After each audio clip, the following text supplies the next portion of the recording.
أعوذ بالله من الشيطان الرجيم بسم الله الرحمن الرحيم يا أيها الذين آمنوا استعينوا بالصبر والصلاة إن الله مع الصابرين আল্লাহ সুবহানাহু ওয়া তাআলা বলছেন, হে ঈমানদারগণ, তোমরা আল্লাহর কাছে সাহায্য প্রার্থনা করো ধৈর্য এবং নামাজের মাধ্যমে। ইন্নাল্লাহা মা'আস সাবিরিন, নিশ্চয় আল্লাহ ধৈর্যশীলদের সাথে রয়েছেন। ওয়ালা তাকুলু লিমান ইয়াকতালু ফি সাবিলিল্লাহি আমওয়াত, তোমরা তাদেরকে মৃত বলো না যারা আল্লাহর রাস্তায় নিহত হয়েছে। বাল আহইয়াউম ওয়ালাকিন লা তাশউরুন, বরং তারা জীবিত কিন্তু তোমরা তা উপলব্ধি করতে পারো না। ওয়ালানাবলুওয়ান্নাকুম বিশাইইন মিনাল খাউফি ওয়াল জু'i ওয়া নাকসিম মিনাল আমওয়ালি ওয়াল আনফুসি ওয়াস সামারাত ওয়া বাশশিরিস সাবিরিন। আল্লাহ বলছেন, অবশ্যই অবশ্যই আমি তোমাদেরকে পরীক্ষা করব, ভয় ভীতি দ্বারা, ক্ষুধা দ্বারা, ফল ফসলের অর্থ সম্পদের ক্ষয়ক্ষতি দ্বারা, তোমাদের জীবনের ক্ষয়ক্ষতি দ্বারা এবং ফলমূলের ক্ষয়ক্ষতি দ্বারা তোমাদেরকে পরীক্ষা করব। ওয়াবাশশিরিস সাবিরিন, আর যারা ভয় ভীতি, ক্ষুধা, অর্থ সম্পদের ক্ষতি, নিজের জীবনের ক্ষতি, ফল ফসলের ক্ষতির মোকাবেলায় যারা ধৈর্য ধারণ করবে, আল্লাহ বলছেন ওয়াবাশশিরিস সাবিরিন, এই ধৈর্যশীলদেরকে আপনি জান্নাতের সুসংবাদ দিন।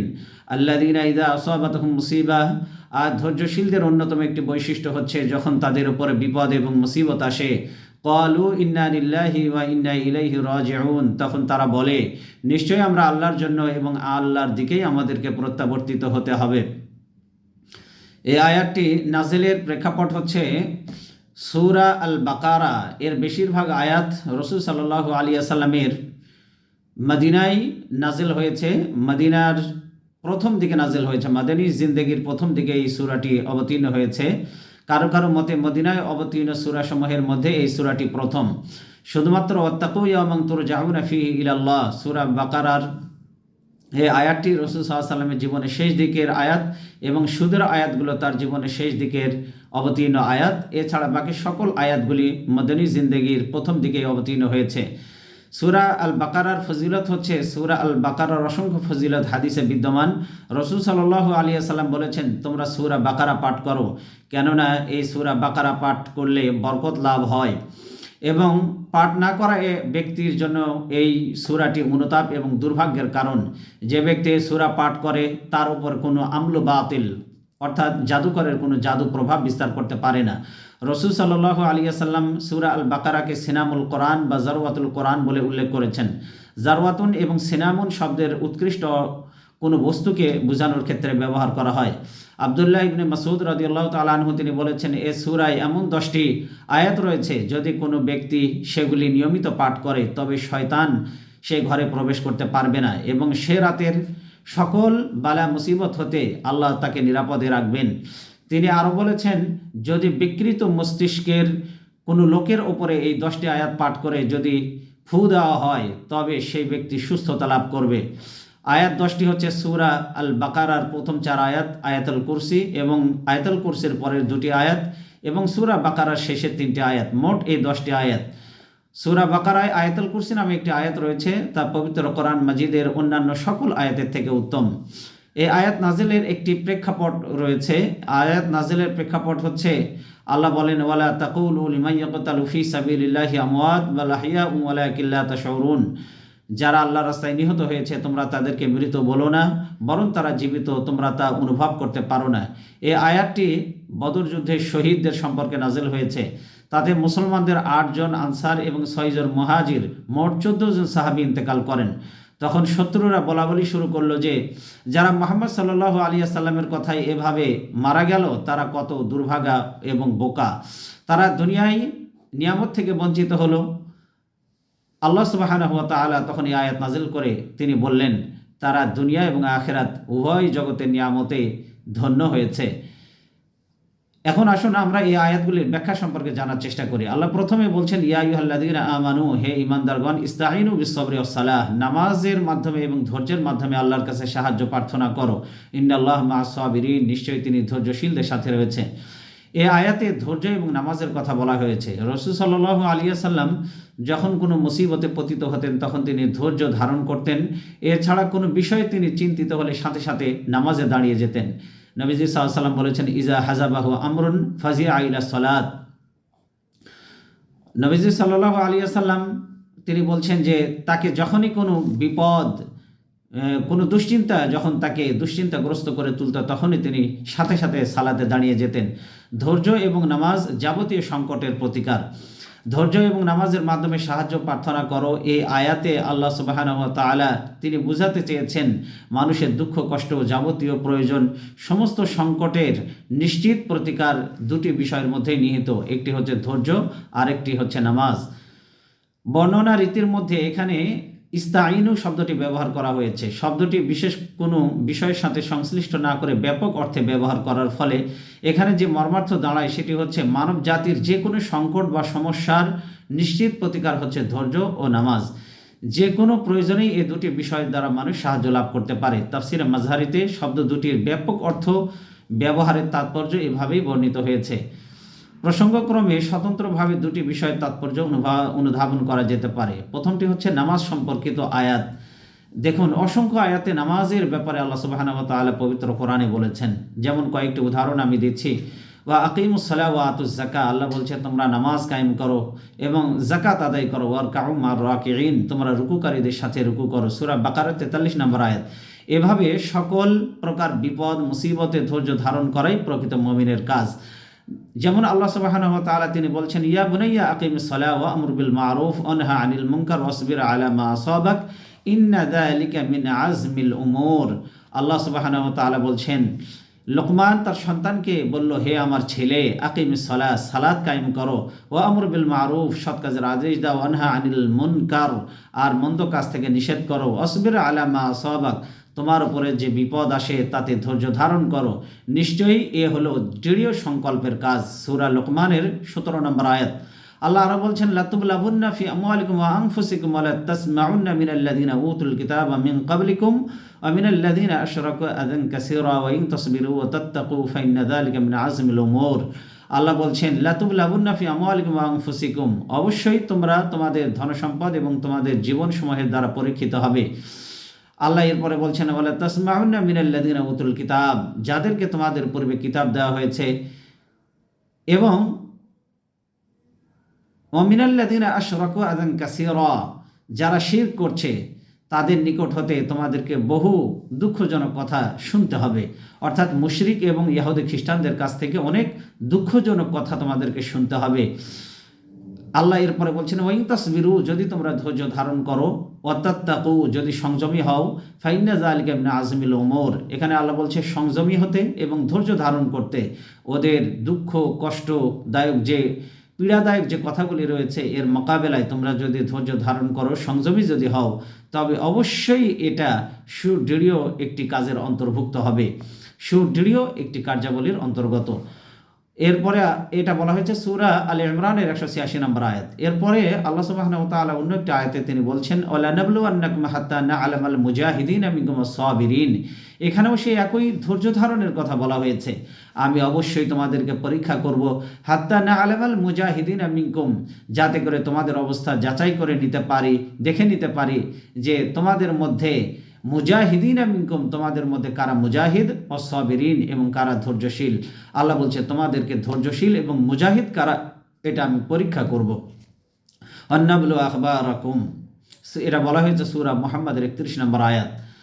এরপরে দেখুন সূরা জুমারের 10 নম্বর আয়াত আল্লাহ সুবহানাহু ওয়া তাআলা তিনি বলছেন, কুল, হে নবী তুমি বলে দাও, ইয়া ইবাদিয়াল্লাযিনা আমানুত্তাকু রাব্বাকুম, হে আমার ঈমানদার বান্দারা, ইত্তাকু রাব্বাকুম, তোমরা তোমাদের রবকে ভয় করো, লিল্লাযিনা আহসানু ফি হাদিহিদ দুনিয়া হাসানা, যারা দুনিয়ার জীবনে নেক কাজ করে তাদের জন্য রয়েছে উত্তম পুরস্কার।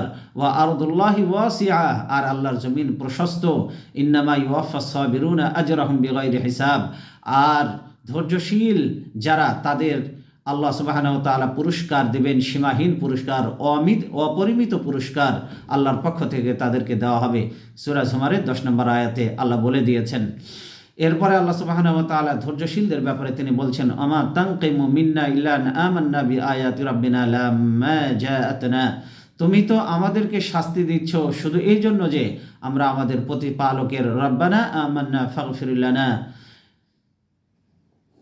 রব্বানা ফাগফির লানা যুনুবানা, রব্বানা আফরিগ আলাইনা সাবরা ওয়া তাওফানা মুসলিমিন, তুমি তো আমাদেরকে শাস্তি দিচ্ছ এই জন্য যে আমরা আমাদের প্রতিপালকের নির্দেশেই ঈমান এনেছি, আর যখন সেটা আমাদের নিকট এসেছে তখনই আমরা বলেছি, হে আমাদের প্রতিপালক, আমাদেরকে ধৈর্য দান করো এবং মুসলমান রূপে আমাদেরকে মৃত্যু দাও।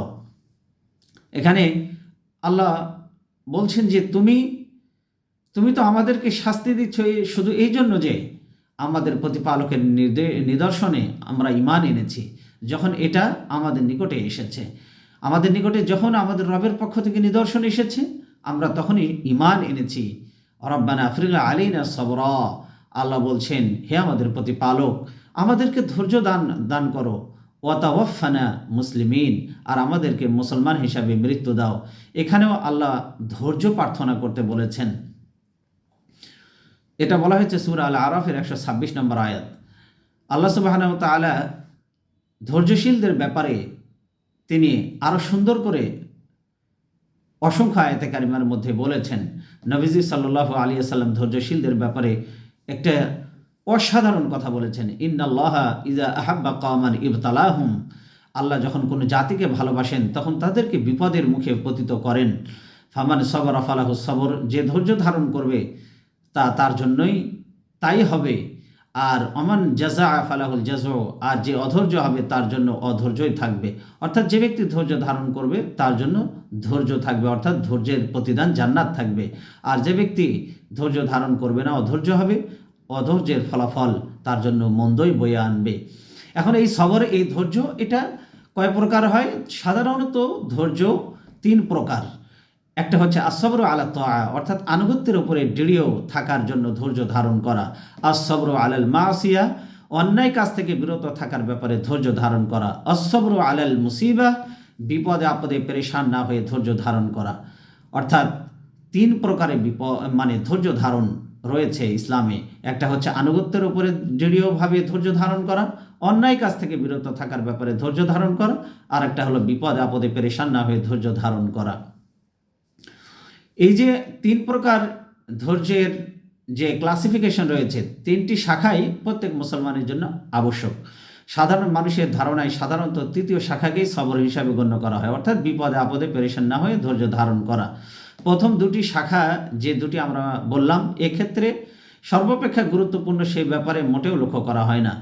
এমনকি এ 2টি বিষয়ও যে সবরের অন্তর্ভুক্ত, এ ধারণাও যেন মানুষের অনেকের মধ্যেই নেই। কোরআন হাদিসের পরিভাষায় ধৈর্য ধারণকারী বা সাবের ওই সমস্ত লোককে বলা হয় যারা 3 প্রকারের সবর অবলম্বন করে। যে 3টি বলা হলো, অর্থাৎ আনুগত্যের উপরে, আল্লাহর আনুগত্যের উপরে দৃঢ়ভাবে ধৈর্য ধারণ করা, অন্যায় কাজ থেকে বিরত থাকার ব্যাপারে ধৈর্য ধারণ করা, বিপদে আপদে পেরেশান না হয়ে ধৈর্য ধারণ করা। এই 3 প্রকার ধৈর্য, এটা সবর, এটা ধৈর্যের অন্তর্ভুক্ত। এই 3 প্রকার ধৈর্য ধারণকারী বা সাবের ওই সমস্ত লোককেই বলা হয় যারা এই 3 প্রকার সবর যারা অবলম্বন করে। কোনো কোনো বর্ণনায় এসেছে, হাসরের ময়দানে ঘোষণা করা হবে ধৈর্যশীলরা কোথায়। এ কথা শোনার পর সাথে সাথে কিছু লোক দাঁড়াবে যারা এই 3 প্রকারের সবর দুনিয়ার জীবনে অতিবাহিত করেছে। এই সমস্ত লোকদের প্রথমেই তাদেরকে জান্নাতে যাওয়ার অনুমতি প্রদান করা হবে। ইমাম ইবনে কাসির এ ধরনের মন্তব্য করেছেন। কোরআনের অন্যত্র বলা হয়েছে, ইন্নামা ইউওয়াফাস সাবিরুনা আজরাহুম বিগাইরি হিসাব, সবরকারী যারা ধৈর্যশীল বান্দা তাদেরকে জান্নাত প্রদান করা হবে, সীমাহীন পুরস্কার প্রদান করা হবে। সূরা যুমারের 10 নম্বর আয়াত, ইন্নামা ইউওয়াফাস সাবিরুনা আজরাহুম বিগাইরি হিসাব, অর্থাৎ যারা ধৈর্যশীল তাদের পুরস্কার সীমাহীন, আল্লাহ তাদেরকে সীমাহীন পুরস্কার দিয়ে ধন্য করবেন। আল্লাহ সুবহানাহু ওয়া তাআলা তিনি বলছেন, ওয়ালা তাকুলু লিমান ইয়াকতালু ফি সাবিলিল্লাহি আমওয়াত, পরের আয়াতে আল্লাহ বলছেন যারা আল্লাহর রাস্তায় নিহত হয়েছে তাদেরকে মৃত বলো না, বাল আহইয়াউন ওয়ালাকিন লা তাশউরুন, বরং তারা জীবিত কিন্তু তোমরা অনুভব করতে পারো না। সূরা বাকারার 154 নম্বর আয়াতে আল্লাহ বলে দিলেন, আল্লাহর পথে নিহত হওয়াকে ইসলামী শরীয়তের পরিভাষায় শাহাদাত বলা হয়। যিনি আল্লাহর পথে নিহত হন তাকেই শহীদ বলা হয়। আল্লাহ শহীদদের অবস্থা বর্ণনা করতে গিয়ে তিনি কোরআনের অন্যত্র তিনি বলেছেন, সূরা আলে ইমরানের 169 নম্বর আয়াত, ওয়ালা তাহসাবান্নাল্লাযীনা কুতিলু ফি সাবিলিল্লাহি আমওয়াত, যারা আল্লাহর পথে নিহত হয়েছে তোমরা তাদেরকে মৃত ধারণা করো না, বাল আহইয়াউন ইনদা রাব্বিহিম ইরযাকুন, বরং তারা জীবিত, তোমাদের রবের পক্ষ থেকে তারা রিজিক প্রাপ্ত হয়। এরপরে আল্লাহ বলছেন, ফারিহিনা বিমা আতাহুমুল্লাহু মিন ফাদলি, ওয়াস্তাবশিরুনা বিল্লাযীনা লাম ইয়ালহাকু বিহিম মিন খালফিহিম আল্লা খাউফুন আলাইহিম ওয়ালা হুম ইয়াহজানুন। আল্লাহ বলছেন, আল্লাহ তাদেরকে অনুগ্রহ হতে যা দান করেছেন তাতেই তারা পরিতুষ্ট, এবং যারা পশ্চাতে রয়েছে এখনও তাদের সাথে যারা মিলিত হয়নি তাদের এই অবস্থার প্রতিও তারা সন্তুষ্ট হয় যে তাদের কোনো ভয় নেই, তারা দুঃখিত হবে না। যারা শহীদ হয়েছে আর যারা শহীদ হওয়ার জন্য অপেক্ষা করছে, আল্লাহ বলছে এদের কোনো ভয় নেই, এদের কোনো চিন্তা নেই। অর্থাৎ যারা গাজী তাদের জন্যও কোনো দুশ্চিন্তা নেই, ভয়ের কারণ নেই, দুঃখ নেই। আর যারা নিহত হয়েছে তাদের জন্য কোনো ভয় দুশ্চিন্তার কারণ নেই। আল্লাহ সুবহানাহু ওয়া তাআলা তিনি বলছেন, ইস্তাবশিরুনা বিনিআমাতিন মিনাল্লাহি ফাদলিহি, তারা আল্লাহর নিকট হতে অনুগ্রহ নিয়ামত লাভ করার কারণেই তারা আনন্দিত হয়। ইন্নাল্লাহা লা ইউদিউ আজরাল মুহসিনিন, এই কারণে আনন্দিত হয় যে নিশ্চয়ই আল্লাহ মুমিনদের প্রতিদানকে কখনো বিনষ্ট করবেন না। এই একই মর্মে তিনি অন্য একটি আয়াতে তিনি বলেছেন, ফাইজা লাকিতুমুল্লাযীনা কাফারু ফাদরবার রিকাব হাত্তা ইযা আসখানতুমুহুম ফাশুদ্দুল ওয়াসাক ফাইম্মা মান্নাম বা'দু ওয়া ইম্মা ফিদাআন হাত্তা তাদআল হারবু আওজারাহা যালিক। আল্লাহ বলছেন, যখন তোমরা কাফিরদের মুখোমুখি হবে তখন তাদের গর্দানে তোমরা আঘাত করো। প্রথম কাজ এটা তোমাদের। যখন তোমরা তাদেরকে সম্পূর্ণরূপে পরাজিত করে ফেলবে তখন বন্দীদেরকে কোষে বেঁধে ফেলো। যুদ্ধ সম্পূর্ণ বন্ধ হওয়ার পর তোমরা ইচ্ছে করলে বন্দীদের প্রতি দয়া করবে অথবা ফিদিয়া নিয়ে তোমরা তাদেরকে ছেড়ে দেবে। এটাই তোমাদের করার মতো একটি কাজ। ওয়ালাউ যালিকা, আল্লাহ বলছেন, ওয়ালাউ ইয়াশাউল্লাহু লানতাসারা মিনহুম, আল্লাহ ইচ্ছে করলে নিজেই তাদেরকে দমন করতে পারতেন। আল্লাহ যদি ইচ্ছে করতেন তাহলে অবশ্যই তাদেরকে দমন করতে পারতেন, কিন্তু আল্লাহ কি করলেন, ওয়ালাকিন লিয়াবলুয়া বা'দুকুম বিবা'দিন, কিন্তু আল্লাহর ইচ্ছা হলো তিনি তোমাদের একের দ্বারা অপরকে তিনি পরীক্ষা করতে চান। আর আল্লাহ বলছেন, আল্লাযীনা কুতিলু ফি সাবিলিল্লাহ ফালান ইউদিল্লা আমালাহুম, যারা আল্লাহর পথে নিহত হয়েছে আল্লাহ তাদের আমলকে কখনো, আল্লাহ বলছেন ফালান ইউদিল্লা আমালাহুম, তাদের আমলকে কখনো বিফল করবেন না। যারা আল্লাহর পথে নিহত হয় তাদের আমলকে আল্লাহ কখনো নষ্ট করেন না, বরং আল্লাহ বলছে যে সায়াহদিহিম ওয়া ইসলিহু বালাহুম, তিনি তাদেরকে সঠিক পথে চালাবেন, তাদের অবস্থা তিনি ভালো করে দেবেন। ওয়া ইয়াদখিলুহুমুল জান্নাতা আররাফাহা লাহুম, অর্থাৎ তিনি তাদেরকে ওয়াইদখিলুহুমুল জান্নাহ, তাদেরকে জান্নাতে প্রবেশ করাবেন। আর আররাফাহা লাহুম, যার কথা তিনি তাদেরকে দুনিয়ার জীবনে আগেই জানিয়ে দিয়েছেন। যারা আল্লাহর রাস্তায় শহীদ হয়, ধৈর্য ধারণ করে, যারা গাজী হয় তাদেরকে তিনি আগেই সুসংবাদ দিয়ে রেখেছেন যে তারা জান্নাতের অধিবাসী হবে। সূরা মুহাম্মাদের 4 থেকে 6 নম্বর আয়াত। আল্লাহ অন্যতর বলছেন, ফালিয়ুকাতিল ফি সাবিলিল্লাহ, যারা ফি সাবিলিল্লাহিল্লাযীনা ইয়াশরুনাল হায়াতাদ দুনিয়া বিল আখিরাহ, যারা আখিরাতের বিনিময়ে দুনিয়ার জীবনকে যারা বিক্রয় করে তাদের আল্লাহর পথে লড়াই করা উচিত। আল্লাহ বলছেন, ওমা ইউকাতিল ফি সাবিলিল্লাহ ফায়ুকতাল আও ইয়াগলিব, যে আল্লাহর পথে যুদ্ধ করে সে নিহত হোক অথবা বিজয়ী হোক। ফায়ুকতাল আও ইয়াগলিব, যদি নিহত হয় অথবা বিজয়ী হয়, ফাসাওফা নুতিহি আজরান আযীমা, আল্লাহ বলেন আমি আল্লাহ তাকে মহা পুরস্কার দান করব। সূরা নিসার 74 নম্বর আয়াত। ওয়াল্লাযীনা হাজারু ফি সাবিলিল্লাহ সুম্মা কুতিলু আও মাতু লা ইয়ারযুকান্নাহুমুল্লাহু রিজকান হাসানা, আল্লাহ বলছেন যারা হিজরত করেছে আল্লাহর পথে, ওয়াল্লাযীনা হাজারু ফি সাবিলিল্লাহ, যারা আল্লাহর রাস্তায় যারা হিজরত করেছে, সুম্মা কুতিলু আও মাতু, যারা নিহত হয়েছে অথবা মারা গিয়েছে, আল্লাহ বলেন লা ইয়ারযুকান্নাহুমুল্লাহু রিজকান হাসানা, তারা যদি আল্লাহর রাস্তায় নিহত হয় অথবা স্বাভাবিকভাবে যদি তাদের মৃত্যু হয়, যারা হিজরত করেছে তাদেরকে আল্লাহ অবশ্যই লা ইয়ারযুকান্নাহুমুল্লাহু রিজকান হাসানা, অবশ্যই তাদেরকে উত্তম জীবিকা রিজিক তিনি দান করবেন।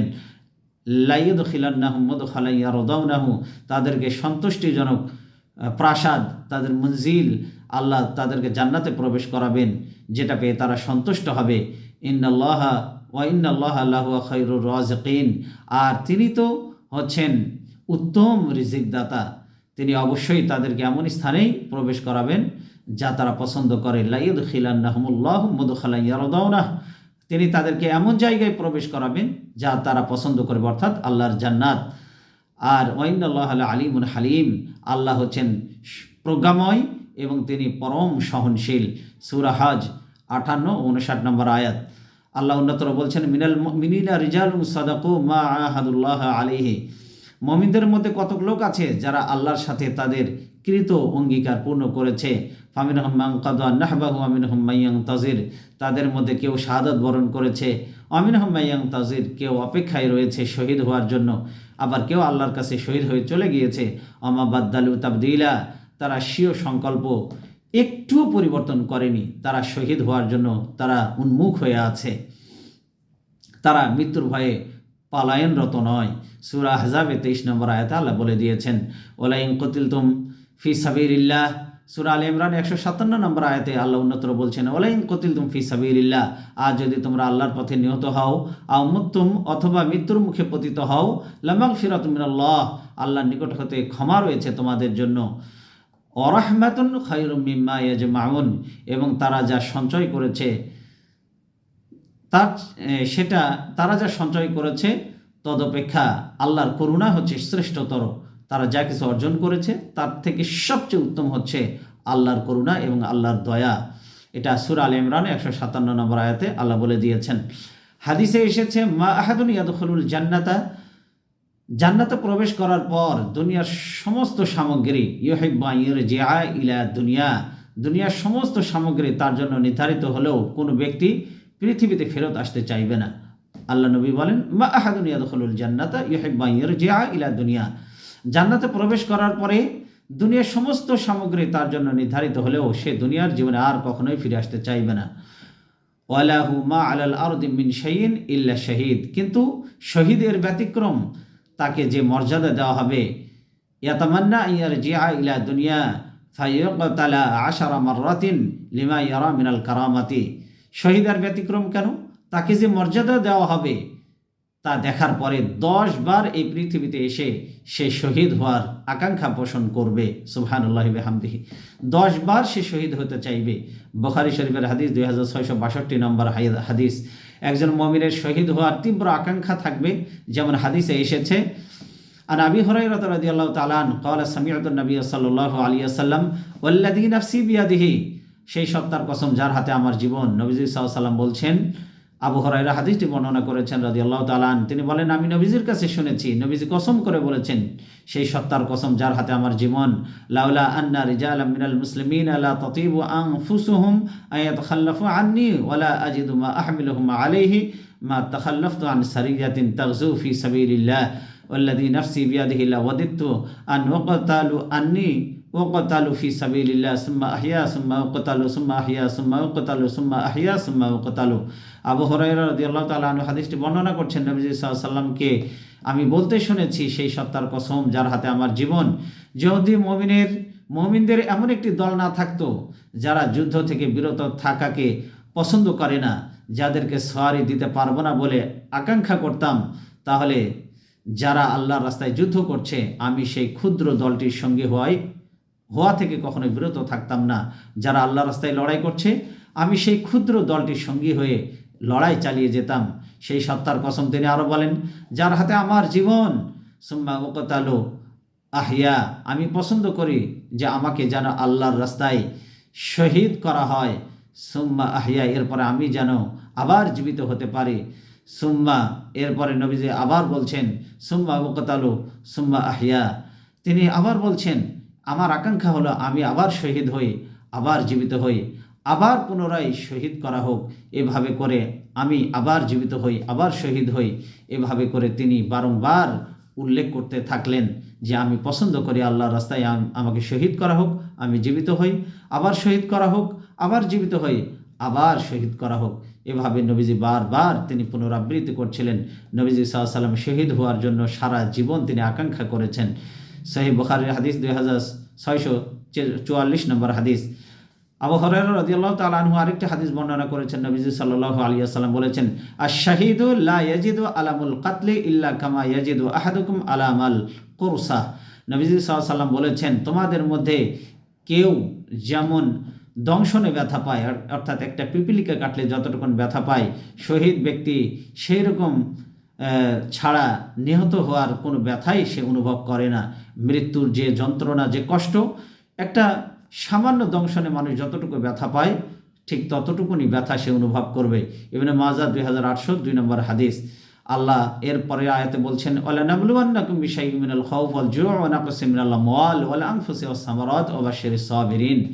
অবশ্যই তোমাদেরকে পরীক্ষা করব শত্রুর ভয়ভীতি দ্বারা, ক্ষুধা দ্বারা, অর্থ সম্পদের ক্ষয়ক্ষতি, প্রাণ নাশের হুমকি এবং রকমারি ফলমূল বিনষ্ট অর্থাৎ ফল ফসলের ক্ষয়ক্ষতি দ্বারা তোমাদেরকে পরীক্ষা করব। এরপরে তুমি যদি ধৈর্য ধারণ করতে পারো, অবশ্যই সাবিরিন, আল্লাহ বলছে তুমি সুসংবাদ দিয়ে দাও হে নবী ধৈর্যশীলদেরকে। সূরা বাকারা 155 নম্বর আয়াত। যে ব্যক্তি এই আয়াতে কারিমা অনুযায়ী যে ব্যক্তি আল্লাহ রাব্বুল আলামিনের নিখাত চিত্তে রব হিসাবে গ্রহণ করবে আল্লাহকে, সে অবশ্যই পরীক্ষার সম্মুখীন হবে। আল্লাহ সুবহানাহু ওয়া তাআলা পরীক্ষা ছাড়া কাউকে জান্নাত দিবেন না। তিনি কোরআনে কারিমে সূরা আনকাবুতের 2 এবং 3 নম্বর আয়াতে বলছেন, আহাসিবান নাস আন ইউতরাকু আন ইয়াকুলু আমান্না ওয়া হুম লা ইফতানুন। মানুষ কি মনে করে যে আমরা ঈমান এনেছি এ কথা বললেই তাদেরকে পরীক্ষা না করে অব্যাহতি দেওয়া হবে? আমি তো তাদের, আল্লাহ বলছেন, ওয়ালাকাদ ফাতান্নাল্লাযীনা মিন ক্বাবলিহিম, আমি তো তাদের পূর্ববর্তীদেরকেও পরীক্ষা করেছিলাম। ফালা ইয়ালামান্নাল্লাহুল্লাযীনা সাদাকু ওয়া লা ইয়ালামান্নাল কাযিবিন। আল্লাহ অবশ্যই জেনে নেবেন কারা সত্যবাদী, তিনি অবশ্যই এও জেনে নেবেন কারা ঈমানের দাবিতে মিথ্যাবাদী। আল্লাহ যদি জানেন যে সেই ব্যক্তি সত্যিকার অর্থে ঈমানদার, অবশ্যই তাকে আল্লাহ পরীক্ষা করবেন এই জমিনে। সূরা মুহাম্মদের 31 নম্বর আয়াতে আল্লাহ বলছেন, ওয়ালানাবলুওয়ান্নাকুম হাত্তা না'লামাল মুজাহিদিনা মিনকুম ওয়াস-সাবিরিন ওয়া নাবলুয়া আখবারাকুম। আমি অবশ্যই তোমাদেরকে পরীক্ষা করব যাতে তোমাদের অবস্থা যাচাই করে নিতে পারি এবং দেখে নিতে পারি যে তোমাদের মধ্যে কারা মুজাহিদ, ওয়াল মুজাহিদিনা মিনকুম, তোমাদের মধ্যে কারা মুজাহিদ, ওয়াস-সাবিরিন, এবং আমি যেন এও দেখে নিতে পারি কারা তোমাদের মধ্যে ধৈর্যশীল। সূরা আলে ইমরানের 142 নম্বর আয়াতে আল্লাহ বলছেন, আম হাসিবতুম, তোমরা কি ধারণা করেছো, তোমরা কি মনে করেছো, আন তাদখুলুল জান্নাহ, তোমরা আল্লাহর জান্নাতে প্রবেশ করবে, ওয়াল্লাম্মা ইয়ালামিল্লাহুল্লাযীনা জাহাদু মিনকুম, তোমাদের মধ্যে হতে যারা জিহাদ করছে তাদের ব্যাপারে আল্লাহ অবগত হবেন না, এমনটি কি হতে পারে?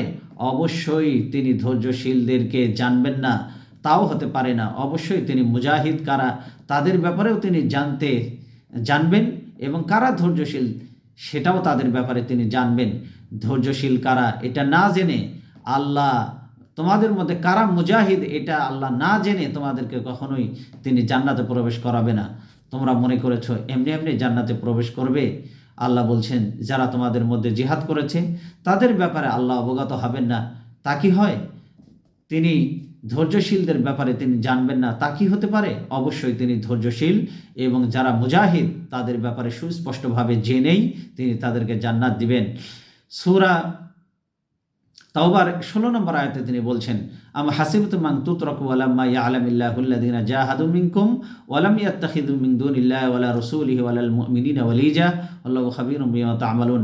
আল্লাহ বলছেন তোমরা কি মনে করো যে তোমাদেরকে এমনি ছেড়ে দেওয়া হবে যতক্ষণ পর্যন্ত আল্লাহ না প্রকাশ করেন তোমাদের মধ্যে কারা মুজাহিদ, কারা আল্লাহ এবং রসুল ও মুমিনদের ব্যতীত অন্য কাউকে অন্তরঙ্গ বন্ধু হিসেবে গ্রহণ করে নাই। তোমরা যা করেছো সেই সম্বন্ধে আল্লাহ সবিশেষ অবগত, অর্থাৎ আল্লাহ এবং রসুল মুমিনদের ব্যতীত অন্য কাউকে অন্তরঙ্গ বন্ধু হিসেবে গ্রহণ করা যাবে না। আল্লাহ এটা দেখতে চান যে কারা আল্লাহকে, রসুলকে এবং মুমিনদেরকে বন্ধু হিসাবে গ্রহণ করেছে এবং কারা দ্বীনের মুজাহিদ। আল্লাহ এটা না দেখা পর্যন্ত তিনি জান্নাত দিবেন না মর্মে আমাদেরকে ঘোষণা দিয়েছেন। আল্লাহ সুবহানাহু ওয়া তাআলা বেশি সংখ্যক বাতিলদের মোকাবেলায় অল্প সংখ্যক লোকদেরকে যুগে যুগে বিজয় দিবেন মর্মে ওয়াদা করেছেন। এই জন্য বিচলিত হওয়া যাবে না, দুর্বল হওয়া যাবে না, হীনবল হওয়া যাবে না, ভেঙে পড়া যাবে না। আল্লাহ সুবহানাহু ওয়া তাআলা তিনি বলছেন, ওয়াকাইয়্যিম মিন নাবিয়্যিন কাতাল, অনেক নবী ছিলেন, মাআহু রিব্বিয়ুনা কাসীর, যাদের সহযোগে প্রভুভক্ত লোকেরা যুদ্ধ করেছিল। অর্থাৎ যারা, আল্লাহ বলছেন রিব্বিয়ুন, অর্থাৎ যারা আল্লাহর প্রিয় বান্দা, আল্লাহর প্রভুভক্ত বান্দা, এরা নবীদের সাথে যুদ্ধ করেছিল। ফামা ওয়াহানু লিমা আসাবাহুম ফি সাবিলিল্লাহ মা দাউফু মাস্তাকানু, আল্লাহর পথে যা সংগঠিত হয়েছিল তাতে তারা কখনোই নিরুৎসাহিত হননি, শক্তিহীন হননি। আল্লাহ বলছেন বিচলিত হননি। আল্লাহ আল্লাহু ইউহিব্বুস সাবিরিন, আল্লাহ তো ধৈর্যশীলদেরকে ভালোবাসেন। অর্থাৎ যারা আল্লাহর পথে লড়াই করেছিল তারা কখনোই যুদ্ধের মাঠে নিরুৎসাহিত হয়নি, শক্তিহীন হয়নি, বিচলিত হয়নি, শত্রুর হুমকি ধমকিতে তারা কখনো দুর্বল হয়ে পড়েননি। আল্লাহ সুবহানাহু ওয়া তাআলা সূরা আল বাকারা 214 নম্বর আয়াতে তিনি বলছেন, আম হাসিবতুম, তোমরা কি ধারণা করেছো, আন তাদখুলুল জান্নাহ, যে এমনি এমনিই তোমরা জান্নাতে প্রবেশ করবে। আলাম্মা ইয়াতিকুম মাসালুল লাযিনা খালাউ মিন ক্বাবলিকুম মাসাতহুমুল বাসাউ ওয়াদ দাররাউ ওয়া যুলজিলু হাত্তা ইয়াকুলার রাসূল ওয়াল লাযিনা আমানু মাআহু মাতা নাসরুল্লাহ আলা ইন্না নাসরাল্লাহি করিব। আল্লাহ বলছেন, তোমাদের পূর্ববর্তীদের মতো সংকটময় অবস্থায় এখনো তোমাদের উপরে আসেনি। তাদেরকে বিপদ ও দুঃখ স্পর্শ করেছিল, এমনকি তাদের এই দুঃখ বিপদ এই কষ্ট তাদেরকে কাঁপিয়ে তুলেছিল।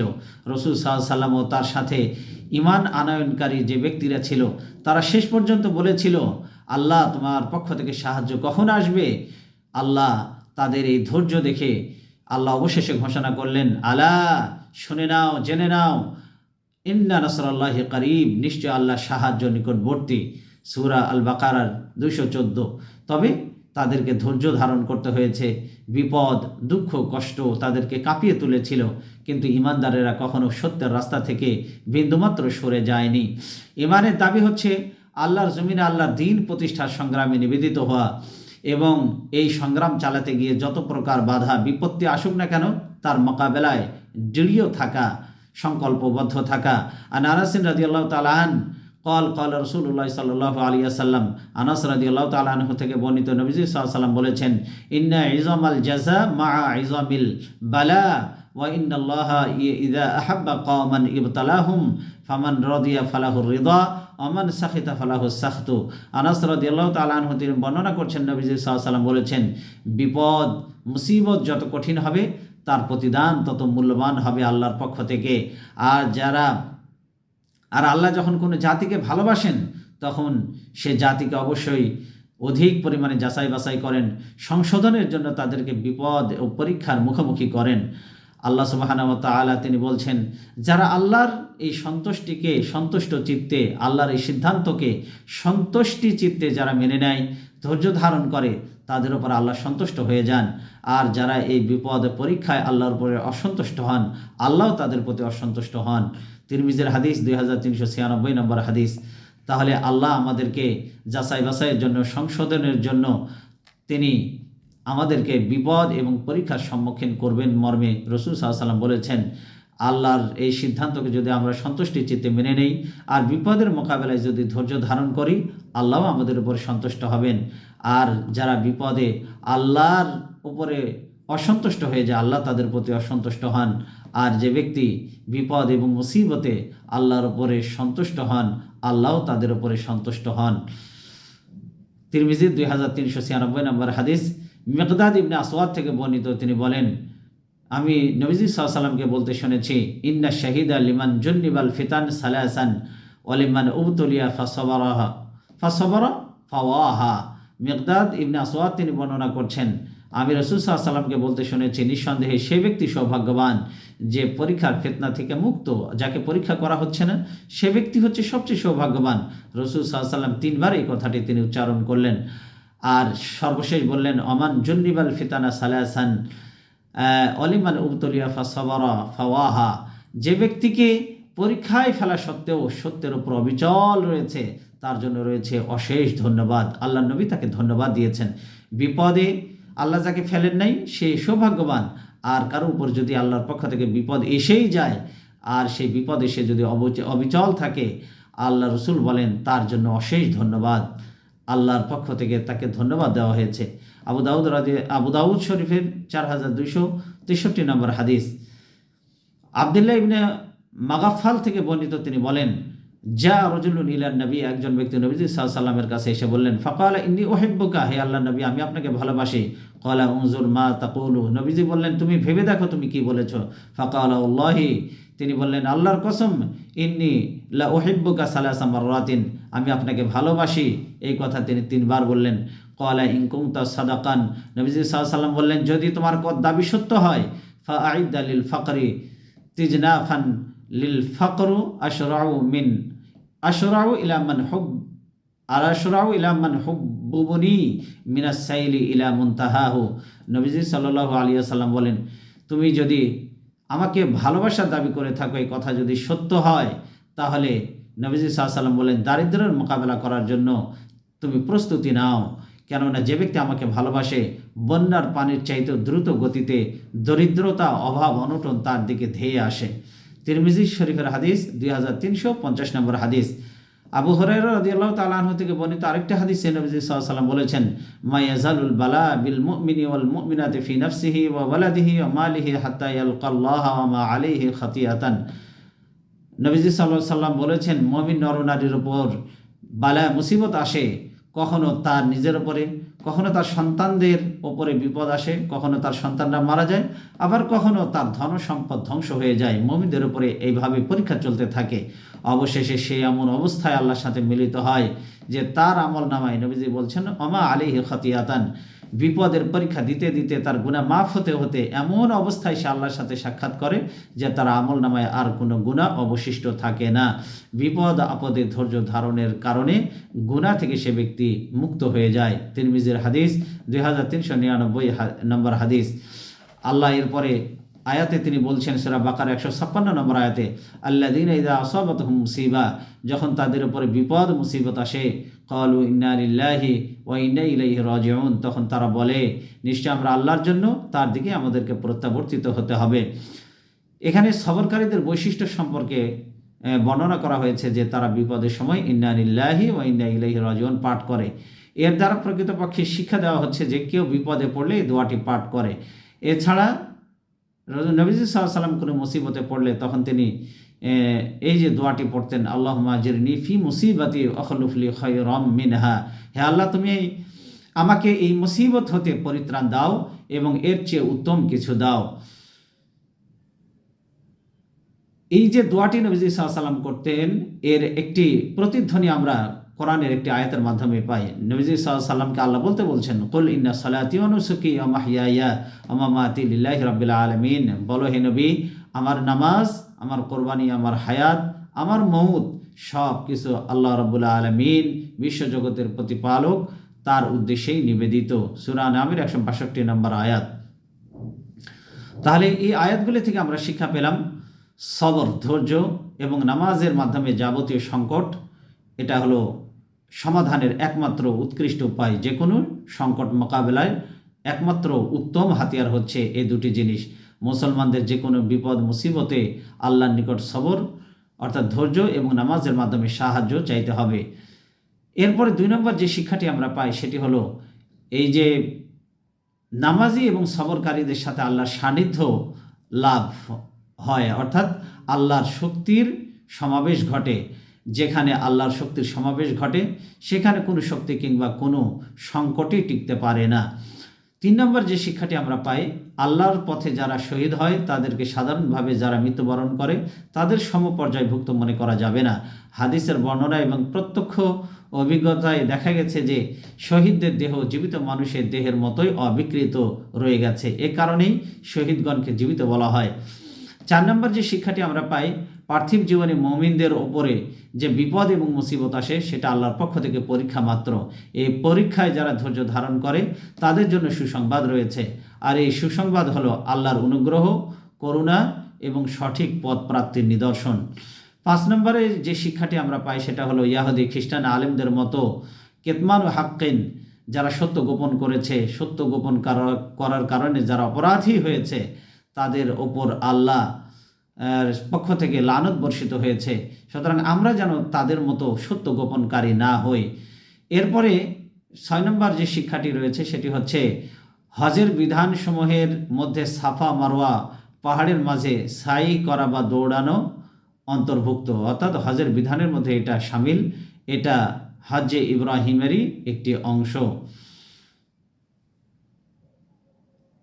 7 নম্বর যে শিক্ষাটি আমরা পাই সেটা হলো আল্লাহ সুবহানাহু ওয়া তাআলা সৃষ্টি জগতের লানত এবং অভিসম্পদ থেকে রেহাই পাওয়ার একমাত্র পথ হচ্ছে কুফর, শিরক এবং যাবতীয় গুনাহ থেকে সত্যিকার অর্থে তওবা করা, আল্লাহর নিকটে ক্ষমা চাওয়া।